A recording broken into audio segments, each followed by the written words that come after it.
천국의 정표 다니엘과 요한계시록입니다. 1부터 다시 배우는 다니엘의 71회, 오늘은 11번째로 70일의 마지막 영상입니다. 저 영상 처음 들어오신 분은 칠판에 가득히 적혀있는 내용들을 보고 이해가 잘 되시지 않으실 것입니다. 채널 재생 목록에 들어가시면 앞에 1부터 10번까지 올려놓은 영상이 주제별로 묶여져 있습니다. 70일에 특별한 관심 있는 분들은 앞의 영상을 꼭 함께 참조해 주시면 도움이 되실 것입니다. 아울러 이 영상 하단에 더보기란이나 커뮤니티에 보시면 매달 진행되고 있는 2박 3일 집중 세미나가 안내가 있습니다. 또 천국의 정표 다니엘과 요한계시록 책이 출간이 되어 있습니다. 마지막 때 다니엘과 요한계시록에 좀 깊은 관심을 가지고 계신 분들에게 특별히 추천해 드립니다. 자, 오늘 영상은 70일회와 7대 지상 사역인데 제가 71회를 마치면서 71회와 주님의 7대 지상 사역의 연관성을 한번 정리를 하려고 오늘 마지막 영상을 준비했습니다. 자, 7대 지상 사역은 창세기 1장 14절 창세기 1장 14절에 보면 모에드 절기가 나오죠. 우리 성경에는 계절이라고 번역이 되어 있는데 모에드 절기입니다. 그 절기가 예수님의 지상 7대 지상 사역 명절이죠. 자, 그런데 이 70일회와 7대 지상 사역이 함께 가고 있단 말이에요. 창세기 1장 14절에서 예언해 놓은 것이지만 그 7대 지상 사역이 시작되는 시점은 바로 이 시점이라는 거예요. 다니엘의 70일에 주신 예언 안에 이때에 시작되어지는 것이죠. 자, 여기 지금 7째 제국이 있는데 7째 제국에서 1부터 6까지의 제국은 여기서 끝나는 것이죠. 그래서 예수님은 6째 제국 시대에 주님 오셔서 예수님의 지상 사역 중에 유무초 오순절까지 진행이 되었습니다. 그리고 마지막 이제 남은 절기죠. 그러니까는 우리들에게도 각자의 사역이 있잖아요. 독특한 사역들이 있어요. 저에게도 천국의 정표라는 사역이 있는 것처럼 우리 주님께서도 이 땅에 오셔서 사역을 갖고 오셨는데 그게 7가지 사역이라는 것이죠. 그 중에서 4가지 이 땅에서 이루실 사역, 지상 사역 4개가 지나가고 이제 나머지 나팔절, 속죄일, 초막절이 있는데 자, 이 초막절은 천년왕국으로 주님의 지상 사역이 마무리되는 거예요. 그래서 이게 지상 사역이기 때문에 천년왕국도 지상에서 이루어지는 것입니다. 지상 사역이기 때문에 지상에서 이루어지는 거예요. 근데 많은 분들이 천년왕국이 하늘에서 이루어진다라고 잘못 알고 계시는 분도 많이 계시죠. 초막절까지가 주님의 지상 사역입니다. 자, 이 사역이 이제 진행이 되어질 것이고, 그래서 70일회와 7대 지상 사역이 함께 가면서 주님의 사역도 마무리가 되어지는 것이죠. 그런데 이제 이 중요한 것은 자, 여기 좀 70일회를 잠깐 보면은요, 제가 앞에서 이렇게 설명을 했지만 오늘은 마지막 시간이기 때문에 내용을 다 적어놨어요. 그래서 70일회가 다 지나갔다고 하시는 분들 많이 계시겠지만 아직 70일은 지나가지 않고 24절의 시대가 남아있다는 거예요. 그래서 24절의 메시아국 시대가 오려면 다니엘아 24절에 너의 기도가 응답되어지는 이때가 오려면은 이정표를 주신 거예요. 24절 이정표의 시대, 26절 이정표의 시대, 27절 이정표의 시대가 지나야 24절의 시대가 천년왕국, 메시아 왕국 시대가 온다라고 하는 이정표예요. 자, 그런데 이 70일에는 490년이죠. 이 490년을 딱 정했어요. 주님이 70일로 정하셨다라고 말씀하셨어요. 이 정했다는 말이 굉장히 중요한 단어예요. 정했다라는 것이 이 70일을 푸는 거나 요한계시록을 푸는 거나 굉장히 중요한 단어인데, 자, 70일에는 정해진 시간임에도 불구하고 70일 안에는 정해진 때가 있고 정해지지 않은 때가 있고 또다시 정해진 때가 온다라는 거예요. 정해진 때, 정해지지 않은 때. 자, 요 정해지지 않은 때가 앞에서 계속 말씀드렸던 것처럼 교회 시대고 간교 시대고, 자, 요런 시대들 이방인의 때라고 말씀드렸죠. 자, 그런데 많은 분들이 이 정해지지 않은 때를 인정을 안 해요. 정해지지 않은 때가 없다. 70일은 다 끝났다. 그런데 정해지지 않은 때는 지금 지체하고 있는 시간이에요. 지체하는 시간. 뭘 지체하는 거냐? 자, 69일에가 483년으로 지나갔습니다. 그러면 490년으로 정했는데 7년을 지금 채우지 않고 지체하고 있는 거예요. 마지막 7년을 남겨놓고 하나님의 정해진 시간에서 지체하고 있는 시간이 이 시간이에요. 그런데 요한계시록 10장 6절. 자, 계시록에 삐져올게요. 자, 10장 6절에 보면은 뭐라고 적혀있냐 이런 말씀이 있어요. 지체하지 아니하리니 돼 있어요. 근데 여기에 보면 간주성경에 보면 일자가 있습니다. 그 밑으로 내려가보면은요. 다시는 시간이 없으리니 이렇게 돼 있어요. 또 다른 성경 그 킹제임스나 다른 번역들을 보면은요. 더 이상 시간이 없다. 더 이상 기다리지 않겠다. 이런 단어들이 나와요. 이런 해석이, 이런 번역이 나와요. 이건 뭐냐면요. 자, 여기는 지금 정해지지 않은 시간이에요.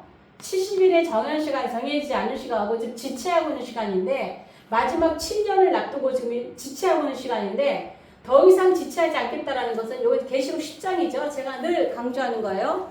계시록 10장부터 마지막 7년이 시작돼요. 마지막 7년. 그러니까 계시록 10장 여기에서 더 이상 지체하지 않겠다 얘기를 하는 거예요. 여기에서. 그럼 이건 무슨 말이냐?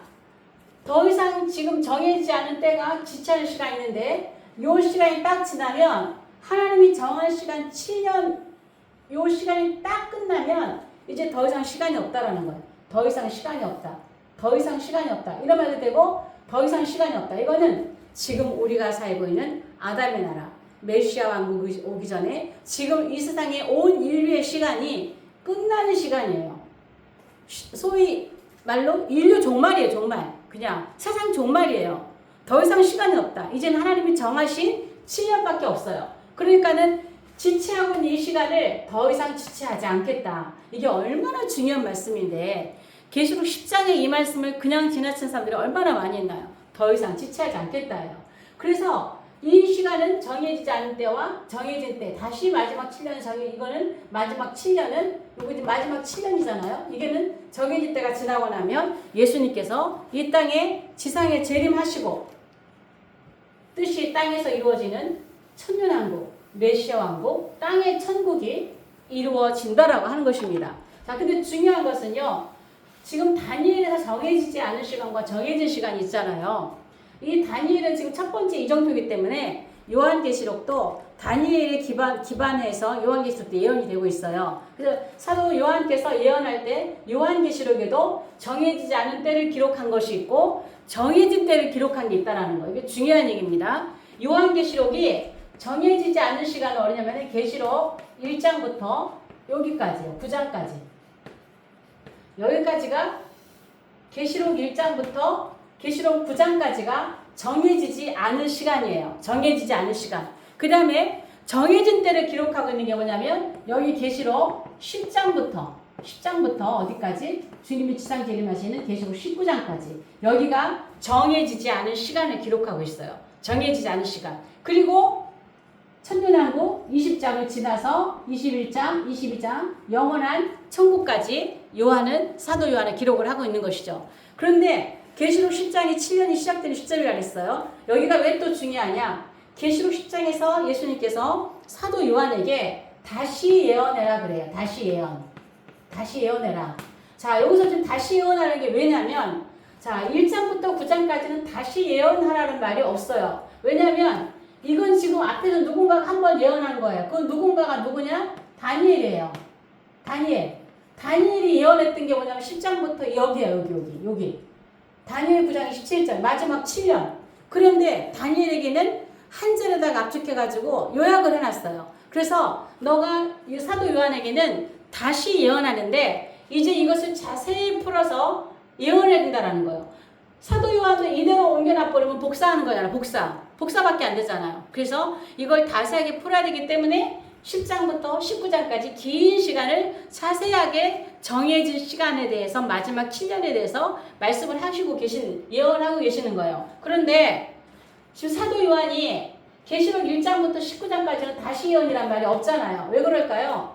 다니엘은 이 기간에 대해서 침묵하고 예언을 안 했기 때문이에요. 왜? 주님이 말씀하지 않으셨잖아요. 이 기간에 대해서는 말씀하지 않으셨잖아요. 또 다니엘은 이방인을 위한 내 백성과 내 거룩한 성을 위한 기도였기 때문에 여기는 지금 이방인의 때 교회 시대예요. 여기에 대해서 얘기할 필요가 없는 거예요. 그러니까 여기는 다시 예언이란 말이 없어요.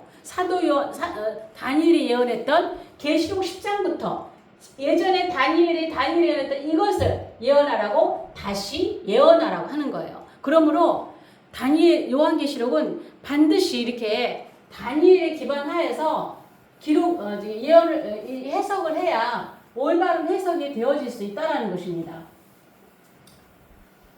자, 그러면 절기를 보면은요. 자, 절기. 자, 예수님의 7대 지상 사역인데 7대 절기 70일에가 1회 안에 주님의 지상 사역이 이제 6번째 제국에서 이때 이 시대에 시작이 되는데, 자, 6월절, 무교절, 오순절, 초막절, 오시절까지는 봄절기라고 해요. 봄절기. 자, 이 봄절기는 이방인과 관련이 되어 있어요. 이방인. 그래서 이방인과 관련이 되어 있고 교회와 관련이 되어 있어요. 왜 그러냐? 이 6월절 때문에 그래요. 6월절.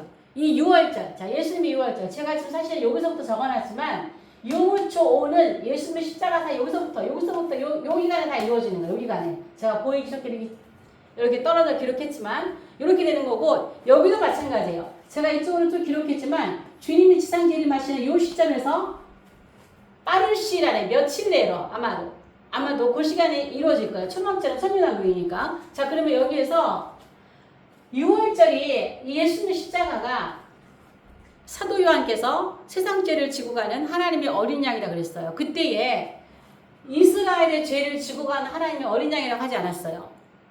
또 유대인의 죄를 지고 가는 하나님의 어린 양이라고 하지 않았어요. 세상 죄를 지고 가는. 그래서 이방인과 유대인 온 인류를 위해 십자가에 지시고 그 피로 인하여 세상 모든 인류가 예수의 피, 어린 양의 피 안에 들어와서 구원받고 교회가 생겨났죠. 교회가. 이 넉 달 농사 기간을 통하여 교회, 이방인의 때 교회 시대를 통하여 이 복음이 온 세계에 선포되어지는 것이죠. 자, 요게 지금 넉 달 농사 기간이에요. 농사 기간. 자, 이 농사 기간이 딱 끝나면 뭐 해야 될까요? 추수해야 돼요. 추수를 해야 되죠. 자, 이래서 이게 지금 오순절 기간이고 마지막 추수도 다 끝나고 마지막 7년. 여러분, 예수님의 재림은 마지막 7년이 지나야 돼요. 왜? 정했다거든요. 정했다는데 이 7년이 며칠이냐면 날짜로 따지면 2520일이에요. 요것도 정해진 시간이에요. 누구한테 허락하신 시간이에요? 적그리스도에게 7째 제국 적그리스도에게 허락된 시간이에요. 이 시간이 딱 차고 7년이 딱 지나고 그리고 주님이 지상재림 하시는 거예요. 지상재림 하셔서 예수님이 재림하시고 그 다음에 속죄, 요게 좀 중요해요. 자, 속죄일은 뭐냐면 요 가을절, 요건 이제 가을절기인데, 자, 요 가을절기는 유대인과 관련이 있어요. 유대인에게 있어서 이 가을절기가 없으면 안 돼요. 이 가을절기는 반드시 있어야 돼요. 이 가을절기는 철저히 유대인과 관련이 있어요. 그래서 이새의 줄기에서 다윗의 뿌리에서 이제 한 왕이 나서 그 다윗 언약에 말씀하신 것처럼 만민의 기초로 서시는 만화의 왕 예수 그리스도가 오셔야 돼요. 그들이 기다리는 메시아가 오셔야 돼요. 그리고 그래야만이 그들이 기다리던 다윗 언약의 언약, 또 아브라함과 맺은 햇불 언약, 이런 언약들이 다 성취가 되는 거예요. 자, 중요한 것은 예수님이 오셔서 속죄, 이게 또 엄청 유대인에게는 너무너무 중요한 절기예요. 왜? 자, 이때에 다니엘 70일을 받기 전에 다니엘이 하나님 앞에 기도한 게 있었죠. 우리 민족의 죄를 용서해 주세요. 하나님 앞에 행악하고 반역하고 범죄하고 율법을 행하지 않고 선지자들의 말을 듣지 않았던 이 범죄를 인하여 우리가 이방 땅에 이렇게 있는 우리의 이 민족의 죄를, 내 백성과 내 거룩한 성을 위하여 간절히 기도하면서 주님 용서해 주세요. 주님 용서해 주세요. 주님 들어주세요. 응답해 주세요. 빨리 행해 주세요. 이렇게 기도했던 다니엘 9장 1절부터 자 5절부터 구체적으로 기도가 나오죠. 19절까지 간절하게 기도했던 그 기도가 아직도 응답되지 않았다 그랬어요. 그래서 이스라엘 회복에 대해서 제가 여기를 말씀을 앞에 영상에 올렸는데, 자, 바로 비로소 이때에 이 속죄일에 이스라엘 민족이 민족적으로 하나님 앞에 돌아오는, 하나님 앞에 용서함 받는 때가 와요. 지금은 이스라엘 민족 중에서 개인적으로 올라오는 메시아nik주들이 있어요. 그러나 이스라엘 민족이 민족적으로 주님 앞에 죄를 용서함 받는 때가 바로 속죄일이에요. 이 속죄일을 위해서 그들은 지금도 속죄일을 예행 연습하고 있어요. 1년에 한 번씩 제사장이 온 그 백성의 죄를 가지고 들어가죠. 자, 대제사장이신 메시아께서 오셔서 이스라엘의 인류의 죄를, 민족의 죄를 용서하세요. 이때에 비로소 이들의 허물이 그치고 이스라엘의 죄가 끝나고 이스라엘의 죄악이 영속되는 거예요. 아예 덮어져 버리는 거예요. 이스라엘 백성의 죄가 완전히 없어지는 거예요. 그게 속죄입니다. 그리고 그 성을 위해서 영원한 의가 드러나는 성, 정의가 펼쳐지는 성, 이런 성이 된다는 것이죠. 그래서 이 속죄에 있어야 이스라엘 민족이 주님 앞에 용서함 받는 날이 온다라는 거예요. 다른 의미도 있어요. 다른 의미도 있지만 중요한 것은 주님이 오셔서 이 속죄를 행하시는 거예요. 그리고 이 초막절은 천년왕국입니다. 천년왕국.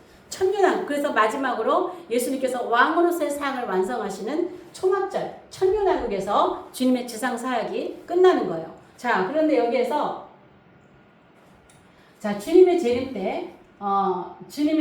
때 주님이 지상 재림이 있고 공중 강림이 있어요. 그러나 이중 재림을 인정하지 않은 분들이 계셔. 특별히 환난 통과선을 주장하시는 분들은 이중 재림을 결코 받아들이지 않습니다. 그러나 여러분, 성경에 분명히 이중 재림이 있어요.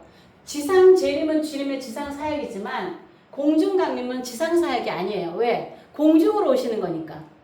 지상에서 하시는 일 아니기 때문에 지상 사역이 아니에요. 그러나 지상 재림은 땅으로 오잖아, 땅으로. 그래서 이것과 이렇게 차이가 뭐냐면, 공중 강림하실 때는 주님이 공중으로 오세요, 공중으로.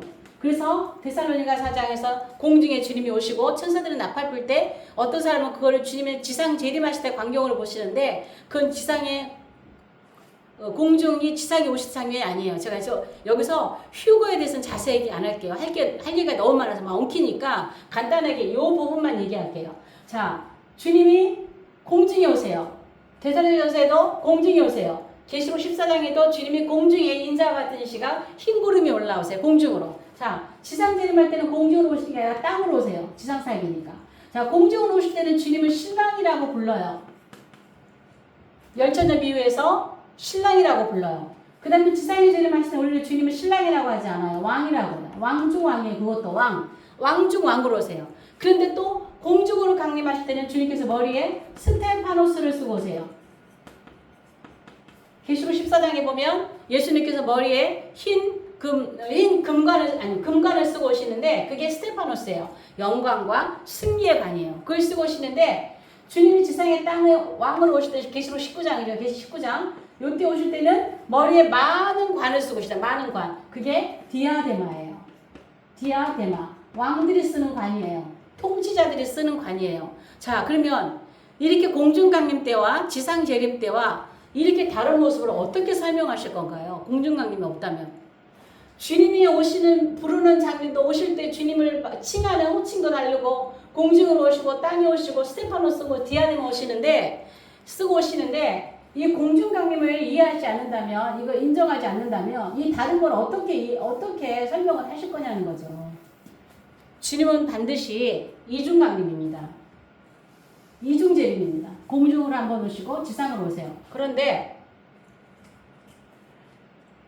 많은 사람들이 이 절기에는 이 나팔절이 중요한데요. 절기에는 예표라는 게 있고 주체라는 게 있어요. 주체. 먼저 주체는 뭐냐면 이 절기 자체를 이루시는 분은 주님이세요. 왜? 주님의 사역이니까. 이것을 직접 이루시는 분은 주님이시기 때문에 정확하게 날짜까지 정확하게 지켜서 주님이 지키세요. 1월 14일에 죽으시죠. 3일 만에 무덤에서 오시고 초실절에 정확히 그날에 부활하시죠. 정확히 주님이 부활하시고 40일을 머무시다가 10일 후에 오순절에 강림하시죠. 초실절에서 오순절까지는 50일이잖아요. 정확하게 지키세요. 왜? 주님이 주체이시니까. 이 절기를 이루시는 주체이시기 때문에 주님이 이렇게 이루세요. 그리고 또 나팔절도 주님이 주체예요. 주님이 이 땅에 재림하시는 게 먼저예요.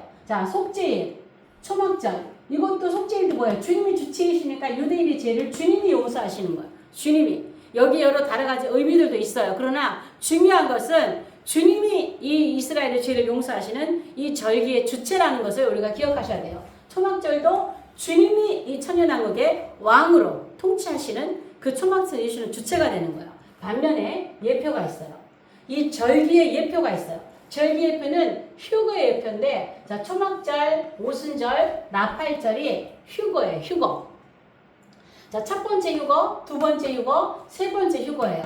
물론 세 번의 휴거를 인정하지 않는 분들은 절대 이해하실 수 없겠지만, 휴거는 휴거에 자세하게 풀어야 되기 때문에 이 예표에 대해서만 얘기를 하겠습니다. 그런데 중요한 것은 많은 분들이 이 절기를 주체인 예수님께서 이루시는 것에 초점 맞추지 않고 예표에다 초점 맞춘다는 게 문제예요. 예표에다가. 그래서 이 나팔절을 주님의 재림으로 맞추지 않고 자꾸 휴거로 맞춰요. 휴거. 그래가지고 뭐라 그래요? 나팔절에 주님이 오시는데 이 휴거를 여기서 휴거한다는 사람 많죠. 전형적인 세대주의 전천년주의자들은 7년 들어가기 전에, 왜 여기는 유대인의 땅이기 때문에 이방인 교회는 상관없다, 7년 전에 올라간다, 이렇게 해서 주장하시는 분들이 계세요. 이때 나팔절에 우리가 휴거한다 그래요. 나팔절에 물론 휴거와 관련이 있지만 우리가 휴거하는 때는 나팔절이 아니에요. 근데 나팔절에 자꾸 휴거한다고, 몇 년에 나팔절에 휴거한다, 몇 년에 나팔절에 휴거한다, 이런 말씀 하시는 분들이 계시잖아요. 그렇지 않아요. 왜? 우리는 70일을 기반으로 계시록도 따져야지 돼요. 계시록 해석해야 돼요. 보세요. 예수님은요, 정해진 때 오세요. 정해진 시간에. 정했다죠. 여기도 정해진 시간에 오시는 거예요. 정해진 시간에. 그리고 이제 오시는 것도 70일 끝나는 시점 정해진 시간에 오세요.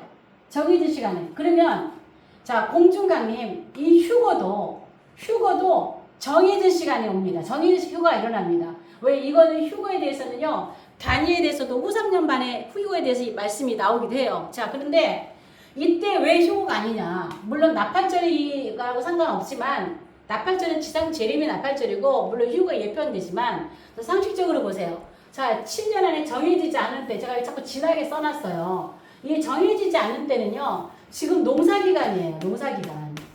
넉 달 농사기간이에요. 근데 농사도 아직 안 끝났는데, 농사도 안 끝나 자꾸 추수를 하겠다는 거예요. 추수. 이 추수가 휴거예요. 추수가 휴거예요. 그런데 농사도 안 끝났는데 바로 여기에서 추수를 하겠다는 거예요.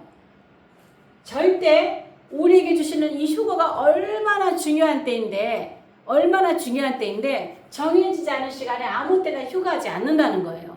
하나님이 정해주신 시간에 이때 7년에 들어와서, 왜? 하나님은 분명히 마지막 때 7째 나팔부터 휴거라고 하는 것을 분명히 말씀하셨어요. 그래서 마지막 나팔에 이렇게 말씀하셨던 거예요. 그래서 7째 나팔의 휴거가 시작이 돼요. 그래서 이때부터 7년 안에 들어가서 추수가 시작이 됩니다. 그리고 추수와 함께 마지막 이 5, 3년이 지나는 과정에 마지막 이삭줍기까지 있어요. 이삭줍기. 마지막 후 3년, 3.5절을 지나면서 구원받고 주님 앞에 돌아오는 사람들 있잖아요. 그 사람들은 이삭줍기라고 표현을 했어요. 그래서 제가 여기서 휴거를 자세히 얘기하면 너무나 혼동이 되기 때문에 휴거는 얘기하지 않겠습니다. 휴거는 절대 여기서 일어나지 않는다. 여기는 정해진 때다. 그리고 농사기간이다. 거의 끝무렵이긴 하지만 정해진 때에 휴거가 시작된다는 거. 그 다음에 절기는 절대 주체가 예수님이기 때문에 예표가 되는 휴거에다가 절기를 맞춰서는, 그 예수님의 재림을 맞춰서는 안 된다라는 거예요. 자, 그래서 주님이 지금까지 봄절기를 완수하셨고, 이제 이 여름에 넉 달 농사기간을 통하여 복음이 선포되어지고, 이 기간이 끝나면 마지막 7년 다시 정해진 때가 우리 앞에 다가올 것이고, 정해진 때 안에 가장 중요한, 공중강림, 주님이 강림하셔서 우리를 공중으로 끌어올리는 그 휴거의 때가 추수의 때에, 농사기간 마치고 추수의 때에 있다라는 것. 그리고 나머지 이 가을절기는 마지막 7년이 다 끝나야 오시는 거기 때문에 여러분 꼭 기억하세요. 지금 여러 많은 유튜브 상에서 2000 몇 년도에 주님 재림하신다, 몇 년도에 날짜를 정해놓고 휴거 주님의 재림을 말씀하시는 분들이 많이 계세요. 절대 그것은 성경적이지 않습니다. 성경적이지 않아요. 주님의 재림은 7년이 끝나야 돼요. 그럼 아직 지금 7년도 시작되지 않았어요. 아직 7년도 시작되지 않았는데 내년에 오신다, 내후년에 오신다, 이건 말이 안 되는 거예요. 이제는 우리에게 시간이 많이 남진 않았지만, 우리는 마지막 시대 끝에 살고 있지만, 내년에 내후년에 주님이 오시는 그런 건 아니라는 거예요. 그래서 우리는 반드시 이 다니엘과 요한계시록을 같이 짝을 보면서 우리가 해석을 하고 봐야 우리는 이 시대를 올바르게 볼 수 있다라는 것입니다. 그래서 다니엘은 여기서부터 다시 계시록 10장 여기서부터 다시 예언을 하면서 얼마나 정확하게 우리에게 이정표를 주고 있는지 몰라요. 여기에서 우리가 언제인지 알 수 없는 휴거까지도 우리에게 정확하게 이정표를 주시고 있기 때문에 우리는 다니엘에 기반해서 요한계시록을 봐야 된다라고 하는 것입니다. 자, 오늘 다니엘 70일을 마치면서 여기까지 오늘 영상 하겠습니다. 영상 유익하시면 좋아요, 구독, 공유, 또 채널로 소개해 주시고 댓글로 응원해 주시면 제가 또 영상을 제작하는 데 많은 힘이 되겠습니다. 다음 영상에서 뵙겠습니다.